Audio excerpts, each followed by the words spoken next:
Well, in today's gospel reading for the 6th Sunday after Epiphany that I just read for you, we hear 4 of Jesus' Beatitudes.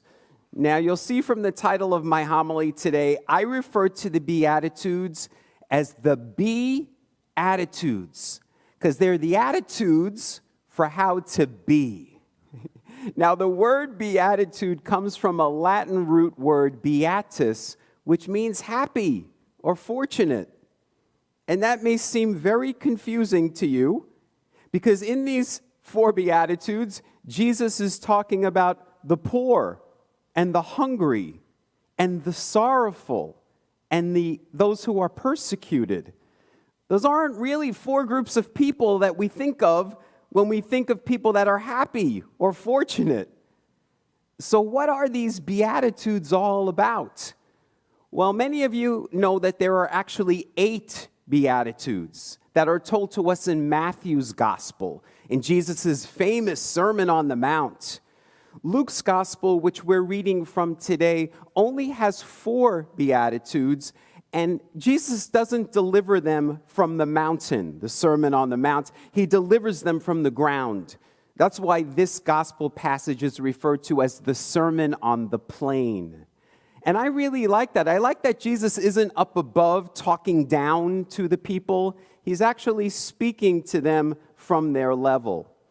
But notice the first sentence of the gospel reading said, Jesus came down from the mountain and began to teach, which means he was up on the mountain. Now, I've shared with you before, mountains appear in the Bible so many times, and it's symbolic. Mountains in the Bible symbolize a place of higher consciousness. And if you read the Gospels, you'll see every time Jesus is on top of a mountain, he's praying. So we know he was up there praying and meditating. And during that time, the Beatitudes were revealed to him. And he comes down the mountain to give the people this great and surprising teaching.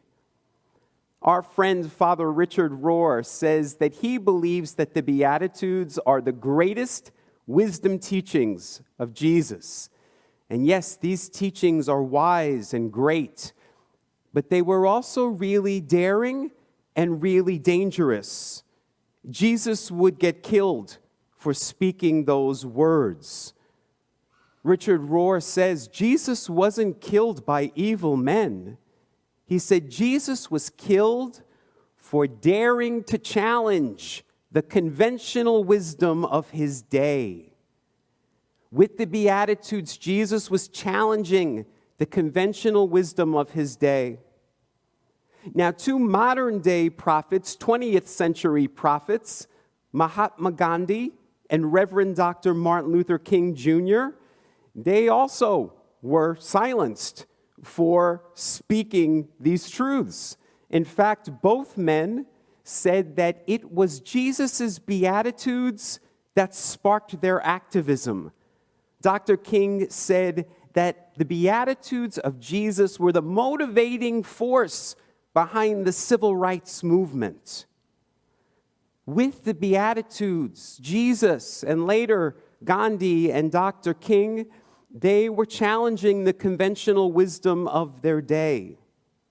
So what makes these words so daring and dangerous that they wanted to silence Jesus for saying them? I mean, Jesus is saying in these 4 Beatitudes, blessed are the poor, blessed are the hungry, blessed are the sick, blessed are those who are persecuted. What's so dangerous or daring about that?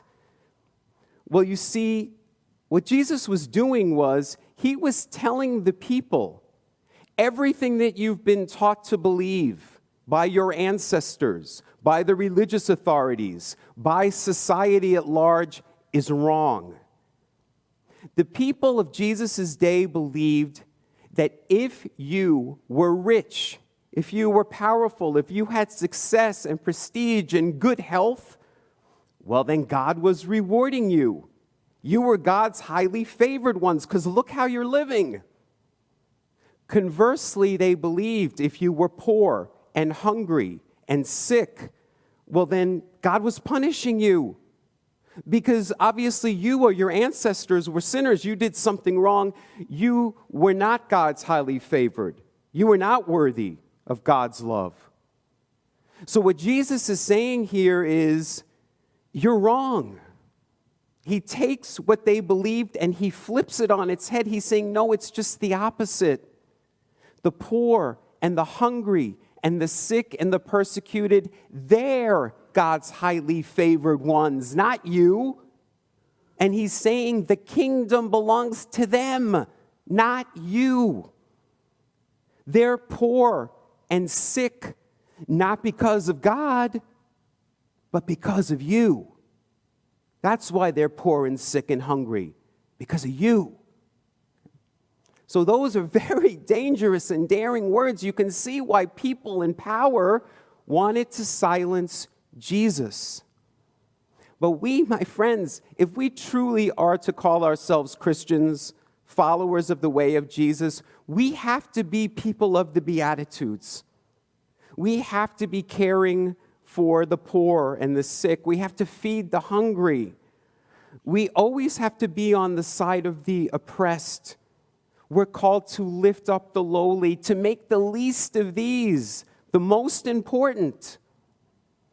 That's why if you believe that Jesus, if he was here today, would be about building walls and refusing refugees, if you believe that he would be advocating for policies that would benefit the rich and the powerful at the expense of the poor, then you don't know Jesus. Now, Pope Francis recently spoke of the Beatitudes, and of them he said this. He said, a person who thinks only about building walls, wherever they may be, and not building bridges is not a Christian. This is not the gospel. We need to build up a society in light of the Beatitudes, walking towards the kingdom with the least of these. We need to build up a society in light of the Beatitudes. That's what Jesus meant when he told us to build the kingdom, to bring about the kingdom of heaven on earth.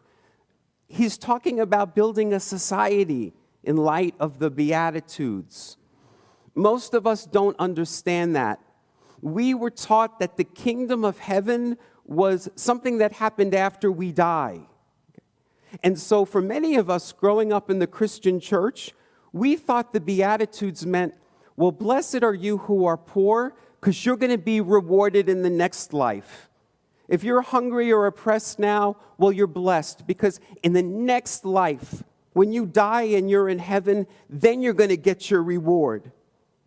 That's not what Jesus was saying. Okay? Now, we heard in our words of integration and guidance this morning about the Jesus Seminar. And I've told you about the Jesus Seminar before. It happened in the 1980s and 90s. About 150 theologians and historians from all over the world got together to really study the teachings of Jesus and put them in historical context. And one of the many things they discovered was that in the 6th century, the Christian church destroyed all of the Aramaic Bibles. Now, we know that Jesus spoke Aramaic, but they destroyed all of those Bibles. What we come to see when we take those teachings and we translate them back into the original Aramaic, we see that Jesus was not talking about heaven being a place we go to after we die. For Jesus, the kingdom of heaven was here and now. That's what he meant when he said it's at hand. So with the Beatitudes, Jesus isn't saying, well, if you're poor or sick now, you're going to be rewarded when you die. He's saying, no, you're going to be rewarded right now, because this kingdom that I'm going to build right here on earth, you're going to be first. And that's why we heard this morning that the Aramaic word for blessed is congratulations. Jesus is actually saying, hey, poor people, hey, hungry people, hey, sick people, you who are being persecuted, congratulations. And why is he congratulating them? Because he's saying, this kingdom that's coming about, that I'm going to help build, in that kingdom, you're going to be first. You're going to be the most important. And then he says to the rich and the powerful, woe are you. Woe meant warning. I'm warning you. Those of you who are full now, those of you who are laughing now, those of you who are rich now, woe are you, because in the kingdom that's coming, you're going to be last. You're going to be pulled down from your thrones. So you can see, my friends, why these words, why these Beatitudes were so daring and dangerous for Jesus to speak, and why he had to be silenced for saying them. So what does all of this have to do with us today? Well, it's a good time for us to look at who we are aligned with in this story. Are you aligned with the rich and the powerful? I mean, do you care more about maintaining the status quo, making sure that you're protected, that your stock portfolio is going to be well protected, that your retirement account is going to be protected, that you have good health care? Or are you concerned about other people? Are you concerned about everyone having good health care?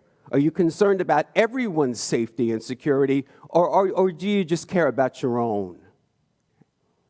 Maybe in this story you're aligned with the poor and the hungry. Maybe not literally, but spiritually. Maybe right now you feel spiritually poor. Your spirit is so poor, it's low, it's dejected. You're so discouraged by the state of the country and the state of the world. Maybe you're hungry for justice.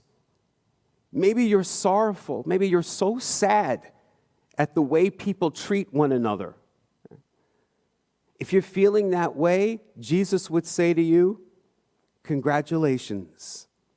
Congratulations that you're feeling that way, because you're awake, you're paying attention, you're alive, and you're ready to build this kingdom. So congratulations. My friends, I've told you this before. Jesus is not coming back to build the kingdom for us. He's not. He's calling us to build the kingdom. The second coming of Christ doesn't happen in the future. The second coming of Christ happens now, and it happens through us. We're the ones that we've been waiting for. So let us be people of the Beatitudes, and let us have the courage that Jesus did, and Gandhi did, and Dr. King did, in speaking truth so that we can bring about the kingdom of heaven here on earth. I would like to conclude my homily this morning by reading another modern-day version of the Beatitudes, and they were written by John Pattison. Here's to the weak ones, the outcasts, the broken, the peacemakers, the ragamuffin royalty who will inherit a new world, the ones who see God through open eyes and open hearts. They don't long for power, and they have no respect for status. You can insult them, spread lies about them, disbelieve, vilify, persecute them. About the only thing you can't do is dishearten them. They comfort, they show mercy, they heal, they mourn with those who mourn, they love. They are filled to overflowing with goodness. And while some may see them as the weak ones, I say they are blessed. Namaste. Hello, everybody. This is Sal Sapienza, and I'm so excited to share with all of you that I've written a brand new book. The book is called Childish Thinking: How the Church Keeps Us Stuck in Sunday School. Now, the title Childish Thinking comes from Christian scripture, where we hear that if we wish to grow in spiritual understanding, then we must let go of childish ways of thinking.